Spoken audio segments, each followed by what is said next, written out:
गौतमी शिकलगार तरुण भारत संवादमध्ये आपल्या सर्वांचं स्वागत। आज कोल्हापूरच्या घराघरात आणि खाऊ गल्ल्यांमध्ये एकच चर्चा आहे आणि ती म्हणजे गॅस सिलेंडरची।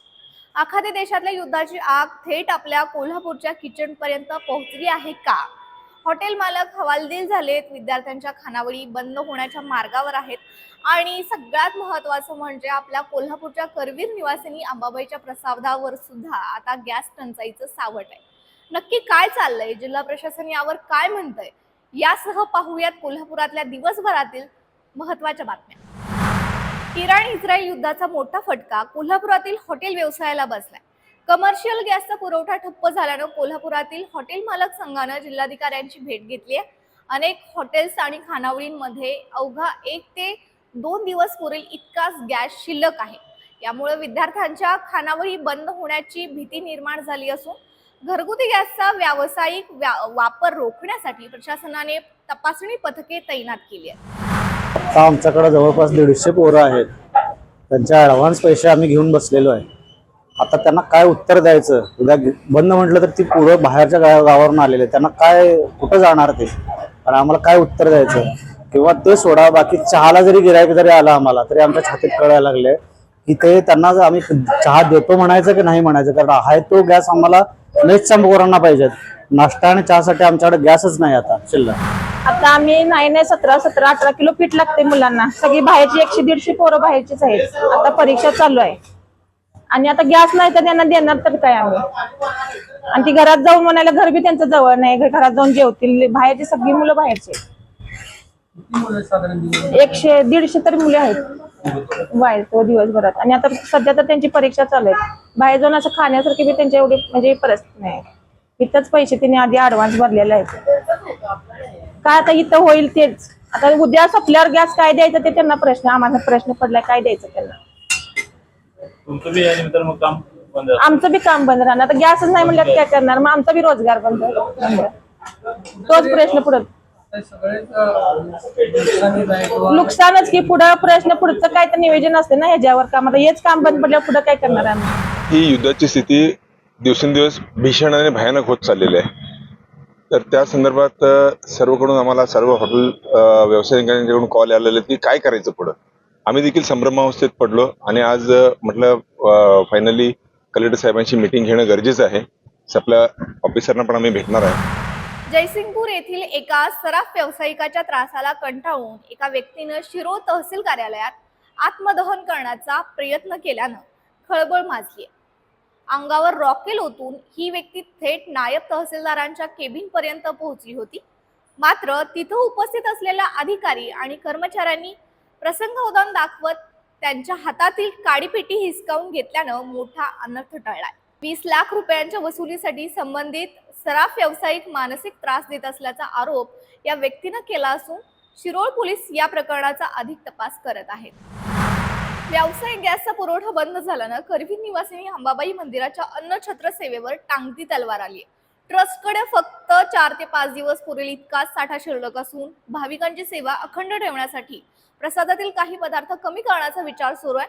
ट्रस्टने या संदर्भात जिल्हा प्रशासनाकडे तातडीनं मदतीची मागणी केली। इस्रायल इराण या युद्धाचा परिणाम आमच्या अन्न क्षेत्रावर खूप जाणवत आहे आणि याचा परिणाम म्हणजे गॅस टंचाई मोठ्या प्रमाणात आम्हाला जाणवत आहे। या गॅस टंचाईमुळं म्हणजे अन्न क्षेत्र चालू करावं की बंद ठेवावं असा प्रश्नचिन्ह आमच्यासमोर निर्माण झालेला आहे। हजारो भक्तांची या ठिकाणी गैरसोय होणार आहे। काही कर्मचाऱ्यांना आम्हाला सक्तीची रजा करून घरी बसवावं लागणार आहे, अशी परिस्थिती या ठिकाणी निर्माण झालेली आहे। 4 ते 5 दिवस परत एवढाच साठा आमच्याकडे शिल्लक आहे। त्यानंतर काय करायचं हा प्रश्न आमच्यासमोर आहे। 3 पर्याय या ठिकाणी आम्ही शोधलेले आहेत। एक तर गॅस जेवण चुलीवर लाकडावर करायचं किंवा अन्न क्षेत्राला एखादा पदार्थ कमी करायचा आणि अन्न क्षेत्र 1 दिवस बंद ठेवून 1 दिवस चालवायचं, असाही पर्याय आम्ही शोधतोय। गॅस टंचाईच्या पार्श्वभूमीवर जिल्हाधिकारी अमोल येडगे यांनी स्पष्ट केलं आहे की जिल्ह्यात घरगुती गॅस, पेट्रोल आणि डिझेलचा पुरेसा साठा उपलब्ध आहे। दररोज 28,000 घरगुती सिलेंडर्सचा पुरवठा सुरू असून नागरिकांनी साठेबाजी करू नये। केंद्र सरकारच्या सूचनेनुसार हॉस्पिटल्स आणि शैक्षणिक संस्थांना प्राधान्याने गॅस दिला जाईल। मात्र व्यावसायिक पुरवठ्याबाबत केंद्राच्या समितीच्या निर्णयाची प्रतीक्षा असल्याचं त्यांनी सांगितलंय। कोल्हापूर जिल्ह्यामध्ये एकूण 154 डिस्ट्रीब्युटर मार्फत घरगुती LPG सिलेंडरचा पुरवठा आहे तो केला जातो।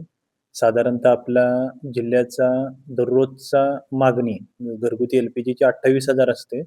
तर तेवढा पुरवठा हा सध्या ह्या तिन्ही कंपन्यांकडून IOCL, BPCL, HPCL यांच्याकडून सुरू आहे. कोल्हापूर महानगरपालिकेच्या विषय समिती निवडीत महायुतीने बाजी मारली आहे. स्थायी समिती सभापतीपदी विशाल शिराळे तर परिवहन समिती सभापतीपदी सत्यजित जाधव यांची निवड झाली. महिला आणि बालकल्याण समितीच्या सभापतीपदी कौसर बागवान विजयी झाल्यात. महायुतीमधील सर्व घटक पक्षांच्या समन्वयामुळे हा विजय सुकर झालाय. नमस्कार, जय श्रीराम.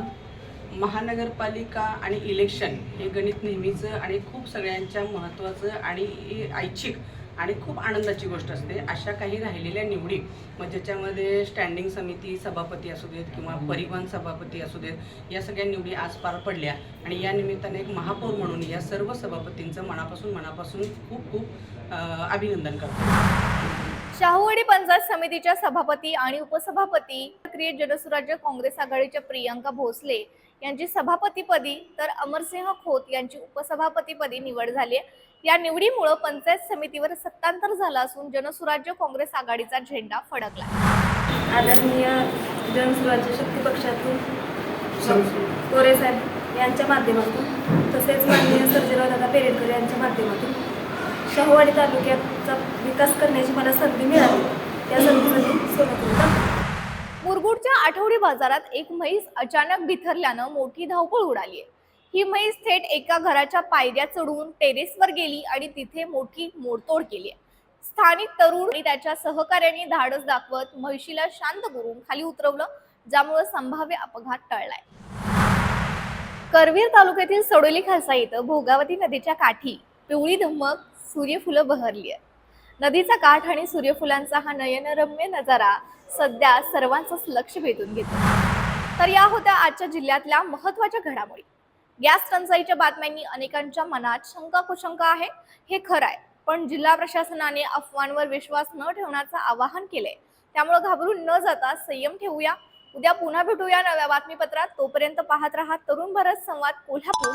चॅनलला आपल्या सबस्क्राईब करा, बेल आयकॉन दाबायला विसरू नका.